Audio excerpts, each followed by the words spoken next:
నమస్తే, welcome to big Telugu TV. ప్రస్తుతం మనతో పాటు ఉన్నారు అనలిస్ట్ రాహుల్ అయ్యర్ గారు. హలో అండి రాహుల్ గారు. హైదరాబాద్ లో మరొక అత్యంత దారుణమైన సంఘటన.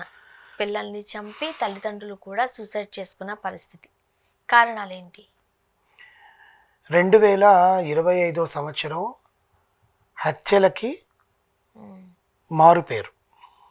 కదా, స్టార్ట్ అయినప్పటి నుంచి జనవరి 1 నుంచి ఇంగ్లీష్ క్యాలెండర్ ప్రకారం కొత్త సంవత్సరం వచ్చింది కాబట్టి 2025 అనుకుంది. ఈ 2025 సంవత్సరాలు రోజుకి 10 పైనే. అది హత్యన, ఆత్మహత్యన, అక్రమ సంబంధాలు, ఇవి తప్ప ఏమీ లేవు. చాలా క్రైమ్ పెరిగిపోయింది. క్రైమ్ రేట్ అసలు ఒక రేంజ్ లో పెరిగిపోయింది. క్రైమ్ రేట్ కన్నా కూడా సెల్ఫ్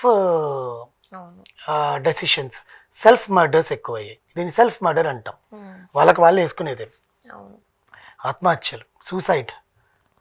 దేని కారణంగా? ఒకటి అక్రమ సంబంధాల కారణంగా చంపేయడాలు, ఇంకోటి పరువు హత్యలు, ఇంకోటి కుటుంబ కలహాలు. తండ్రి తాగొస్తున్నాడు, ఇంట్లో కొడుతున్నాడు అని చెప్పి కొడుకు హత్య చేయడం, లవ్కి అడ్డొస్తున్నాడు తండ్రి అని చెప్పి లవ్కి అడ్డొస్తున్నారని తల్లి అక్కని చంపేసింది ఒక ఆమె. తన ప్రేమకి అడ్డొస్తున్నారు. 45 ఏళ్ళు అప్పుడు ప్రేమించిందంట. ఆ ప్రేమకి అక్క మతిస్థిమితం లేని అక్క, బ్రెయిన్ ఎదగని ఒక అక్కని 65 ఏళ్ళున్న 70 ఏళ్ళున్న ముసలి తల్లిని చంపేసింది. చంపేసి వాటర్ సంపు ఉంటుందా, సంపులో పూడ్చిపెట్టింది ప్రియుడితో కలిసి. ఆ ప్రియుడికి 50 ఏళ్ళు. ఇవన్నీ చేయడం, ఇప్పుడు ఆ క్షణంలో చేసేసి వదిలేస్తున్నారు. తర్వాత ఏంటి? నీకు జీవితమే ఉండదు కదా. అది తెలియట్లేదు ఏంటి? ఇప్పుడు నువ్వు ఏదైతే జీవితం కోసం నువ్వు ఇది చేసావో నీకు ఆ జీవితం అనేది లేదు నెక్స్ట్ మినిట్. అంటే పిల్లి ఎవరు చూడట్లేదు కదా అని చెప్పి పాలు తాగుతుందంట. పాపం దానికి తెలియదు అందరు చూస్తారని. కొంతమంది మంచోళ్ళు ఏమంటారు, సరే ఆకలితో ఉంది కదా తాగు అని ఒకసారి అంటారు. అదే 10 సార్లు చేస్తే. అలాగే హత్యలు కూడా వీళ్ళు ఎవరు చూడట్లేదు కదా. సినిమాలు చాలా మనం చూసి నేర్చుకున్నాము. ఎట్లా ప్లానింగ్ వేసుకుంటారు దీనికి. 20 రోజుల నుంచి 25 రోజుల నుంచి ప్లానింగ్లు వేసుకొని ఒకసారి పేపర్ మీద స్కెచ్లు వేసుకొని మైండ్లో అసలు ఇంకా ఆ క్రిమినల్ థాట్స్ ఎలా ఉంటాయంటే, నిజంగా క్రిమినల్స్ కూడా అలాంటి థాట్స్ రావు. అలాంటి థాట్స్ వేసుకొని పగడబందీగా చేసినప్పుడు నీ జీవితాన్ని దేవుడు ఏదైతే చక్కదిద్దాలనుకున్నాడో ఆ దేవుడికి తెలుసు నువ్వు తప్పు చేస్తున్నావని. నిన్ను దొరకనీయకుండా ఎందుకు ఆపేస్తాడు? ఈరోజు దొరకమైనా రేపైనా దొరుకుతావుగా. అలాంటి హత్యలు కొన్ని ఉన్నాయి.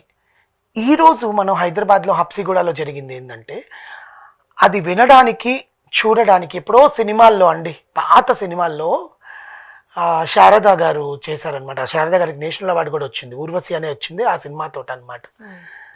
ఆమె లాయర్ ఆ సినిమాలో. యాక్చువల్గా ఇప్పుడు ఎందుకు చెప్తున్నానంటే ఈ కేసుకి సంబంధించింది. ఆమె సినిమాలో లాయర్ అనమాట.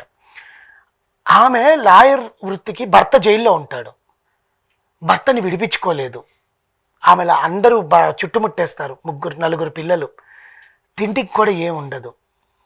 ఎవరింటికి వెళ్ళినా కూడా నీ భర్త హంతకుడు, నువ్వే నీ భర్తను విడిపించుకోలేవు అని చెప్పాక ఇంకేం చేయాలో తెలియక అన్నంలో జిల్లేడు పాలు కలిపి పిల్లలకి పెట్టి తను కూడా చనిపోతుంది. Same story. డబ్బు లేక, భర్తను విడిపించుకోవాలంటే డబ్బు కావాలి. ఎంత లాయర్ అయినా డబ్బు కట్టాల్సిందేగా. సో అలాగే స్టోరీ. చంద్రశేఖర్ రెడ్డి అనే ఒక అతను నారాయణ కాలేజ్లోను, శ్రీ చైతన్య కాలేజ్లో, ఏదో ప్రైవేట్ కాలేజ్లో ఒక లెక్చరర్, ఉపాధ్యాయుడు, టీచర్. ఉపాధ్యాయుడు ఎన్ని కష్టాల్లో ఉన్నాడు.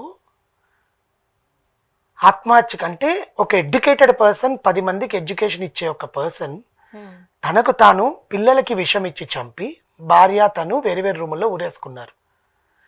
6 నెలల నుంచి ఉద్యోగం లేక, ఇంటి బాడుగు కట్టుకోలేక, తినడానికి బియ్యానికి కూడా లేక, ఎవరినైనా అడిగితే పరువు పోతుందేమో, కడుపు కట్టుకొని ఉన్నాం ఇన్ని రోజులు, అప్పుల బాధలు ఎక్కువైపోయినాయి, అప్పులైతే చేశాము, సొంత బంధువులు ఇంటికి వెళ్తే నువ్వు లెక్చరర్ కదరా, నీకేం ఇది కాకపోతే ఇంకోటి వస్తుంది అని చెప్పి గేలి మాటలు. ఎక్కడో చోట వర్క్ చేసుకోవచ్చు కదా చదువుకున్న వాళ్ళు. చాలా ట్రై చేశారండి. ఇప్పుడు ఎక్కడున్నాయండి? ఇప్పుడు ఇంటర్నేషనల్ స్కూల్స్ కానీ పెద్దవన్నీ కూడా పేరుకి మనుషుల్ని తీసుకుంటున్నారు కానీ వాళ్ళకి ఉద్యోగం, వాళ్ళకి చదువు రాదు. వాళ్ళు స్టైలిష్గా ఉండాలి, స్టైలిష్గా ఇంగ్లీష్ మాట్లాడాలి. నేను మొన్న ఒక స్కూల్ టీచర్ ఇంటర్వ్యూస్ చూశాను యూట్యూబ్లో. ఒక స్కూల్, ప్రముఖ స్కూల్ అనమాట. హైదరాబాద్లోనే చాలా పెద్ద స్కూల్ అది. అసలు అక్కడ బడాబాబుల పిల్లలు తప్ప ఎవరు పోరు. తెలుగు రావాలి అంటే ముందు వాళ్ళకి ఇంగ్లీష్ మాట్లాడడం రావాలంట తెలుగు టీచర్కి. You have to communicate to the students in English and you have to tell them in English. తెలుగుని ఇంగ్లీష్లో ఎలా చెప్తారు? ఆవిడ పెట్టుకుందే తెలుగు టీచర్ కదా, నీకు ఇంగ్లీష్ ఎందుకు? తాలిబొట్లు వేసుకో రాకూడదు, మీరు బొట్టు పెట్టుకోకూడదు, జీన్స్ టీషర్ట్ వేసుకొని రావాలి. 60 ఏళ్ళ ఆమెక. అంటే డ్రెస్సింగ్ అనేది ఎవరి ఇష్టం వాళ్ళకి వదిలిపెట్టేస్తారు, రిస్ట్రిక్షన్స్ ఎందుకు ఆ స్కూల్లో ఏంటండి, మీరు వెళ్ళి ఏ స్కూల్ అయినా చూడండి, టాప్ ఆన్ బోర్డింగ్ స్కూల్స్ ఉంటాయి కదా, బోర్డింగ్ స్కూల్స్ టాప్ స్కూల్స్ ఉంటాయి కదా, మన చర్చి ఏదో ఉంటుందిగా, చిరాక్ పబ్లిక్ స్కూల్ ఇలాంటివి ఉంటాయి కదా, వీటిల్లో బొట్టు పెట్టుకోకూడదు, ఇక్కడ నుదుటి మీద ఆడవాళ్ళు బొట్టు పెట్టుకోకూడదు, పూలు పెట్టుకోకూడదు. శుక్రవారం పూట ఇంట్లో పూజలు చేసుకొని వస్తారు కదా, అలాంటప్పుడు లీవ్ ఇస్తారు కానీ ఇంటికి స్కూల్కి రాకూడదు. మొన్నటికి మొన్న పిల్లోని కొట్టారు కదండి చిరాక్ పబ్లిక్ స్కూల్లో, ఏదో బొట్టు పెట్టుకొని వచ్చాడు, ఇంట్లో గంధం కుంకం, వాళ్ళమ్మ వాడి పుట్టినరోజు అని చెప్పి వాళ్ళమ్మ కుంకం పెడితే బొట్టు పెట్టుకొచ్చావా అని చిత్తగా బాధేశాడు పిల్లోని. పుట్టినరోజు నాడు ఒళ్ళంతా వాతలే వాడికి. These are the restrictions in current schools. నువ్వు 60 ఏళ్ళైనా 70 ఏళ్ళైనా నువ్వు పాష్గా ఉండాలి, హెయిర్ కట్ చేయించుకోవాలి, గ్రూమింగ్ సెషన్స్, వాళ్ళకి ముందు గ్రూమింగ్, వీళ్ళకి అసలు చదువు వచ్చా, వీళ్ళు పండిట్టా, తెలుగులో కానీ హిందీలో కానీ వాళ్ళు నేర్చుకునే లాంగ్వేజెస్లో వీళ్ళు ఎంత దిట్టా, ఎన్ని ఇయర్స్ ఎక్స్పీరియన్స్ ఉంది, డెమో క్లాస్ ఇవ్వగలరా. ఒకప్పుడు స్కూల్లో కానీ కాలేజెస్లో కానీ ఇంటర్వ్యూస్కి వెళ్తే డెమో ఇవ్వాలి. పిల్లలకి నువ్వు ఏ విధంగా చెప్తున్నావు, ఏ విధంగా కమ్యూనికేట్ అవుతున్నావు, ఎడ్యుకేషన్ ఏ విధంగా ఇస్తున్నావు, ఇవి కాదు ఇప్పుడు వీళ్ళ ఇంటర్వ్యూలో. First round grooming, how you maintain your self. Second round పిల్లల్ని కొట్టకుండా నువ్వు ఇంగ్లీష్లోనే మాట్లాడాలి, they have to speak only in English. సెకండ్ది ఓకే, తెలుగు లాంగ్వేజ్ని నువ్వు ఇంగ్లీష్లో ఎలా చెప్తావో వాళ్ళకి చెప్పమని చెప్తే, no we don't know all these things, మేము చెప్పే పంత మేమే చేసుకుంటాం కదా, మాకు తెలుగుని కూడా మీరు ఇంగ్లీష్లోనే చెప్పాలి, తెలుగుని కూడా ఇంగ్లీష్లో చెప్పాలి, హిందీని కూడా ఇంగ్లీష్లోనే చెప్పాలి. ఇంకెందుకు వాళ్ళ భాషా టీచర్లు, why they are called as a languages. ఇలాంటి కారణంగానే లెక్చరర్స్ ఇప్పుడు నారాయణ శ్రీ చైతన్య కాలేజెస్లో టాప్ మోస్ట్ పీపుల్ అంటారు, వాళ్ళకి అసలు పొట్ట ఒడిస్తే ఒక్క అక్షరం రాదు, వాళ్ళు లెక్చరర్స్. అందుకేగా పిల్లలు ఫెయిల్ అయిపోయి సూసైడ్ చేసుకుంటున్నారు అలాంటి కాలేజీల్లో. వీళ్ళకి ఎక్కడ ఇస్తారండి చదువుకున్న వాళ్ళకి? వెళ్ళి ఇంటర్వ్యూ ఇవ్వాలంటే ఇప్పుడు ట్యూషన్స్ అన్నా చెప్పుకోవచ్చు కదబ్బా. వాట్ ఎవర్, ఆయనకి ఏం కష్టాలు ఉన్నాయో మనకు తెలియదు, ఆర్థిక ఇబ్బందులు అని మాత్రం తెలిసింది. అంటే మొన్న ఒక సినిమా సంక్రాంతికి వస్తున్నాం అనే సినిమా అద్భుతంగా ఆడిందిగా, దాంట్లో చెప్పింది ఏంటి, ఆ మాస్టర్లని ఒకసారి వెళ్ళి చూడండి ఎక్కడైనా ఉన్నారేమో అని. ఇప్పుడు ఆ స్టూడెంట్స్ ఎంత బాధపడి ఉంటారు ఆ మాస్టర్ చనిపోయి ఉంటే. అది కూడా ఉరేసుకొని ఇద్దరు పిల్లలకి 12 ఏళ్ళ పాప, ఎంత ముచ్చటగా ఉంది ఆ పాప, అందంగా ఉంది.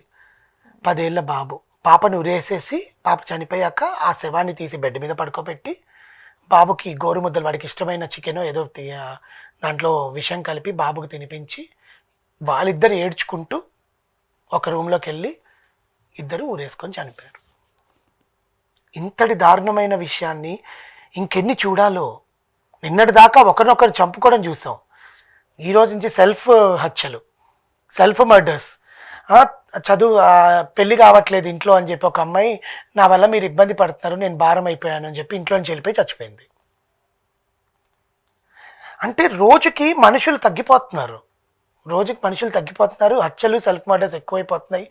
వీటికి కాలమే పరిష్కారం చూపించాలి. పోలీసులు కానీ ఎవరు మాట్లాడాలన్నా కూడా భయం అవుతుంది, బాధ అనిపిస్తుంది. చాలా అంటే ఇంకెక్కువ ఇన్వాల్వ్ అయ్యాం అనుకోండి మనం తట్టుకోలేకపోతున్నాం. అలాంటి పరిస్థితులు లాంటివి వినేసరికి ఇద్దరు చిన్న పిల్లలు పాపం, ఎంతో ఫ్యూచర్ ఉంటుంది, భవిష్యత్తు ఉంటుంది. కొంచెం ఓపిక పట్టుకొని ఉంటే ఆ పిల్లలే మెంటల్ ఫ్యూచర్ లో వీళ్ళకి మంచి ఆదరణ మాటలు, సూటిపోటి మాటలు పడుంటారు. ఇలాంటి సంఘటనలు జరగొద్దు, కాలమే పరిష్కారం చేయాలి. Thank you.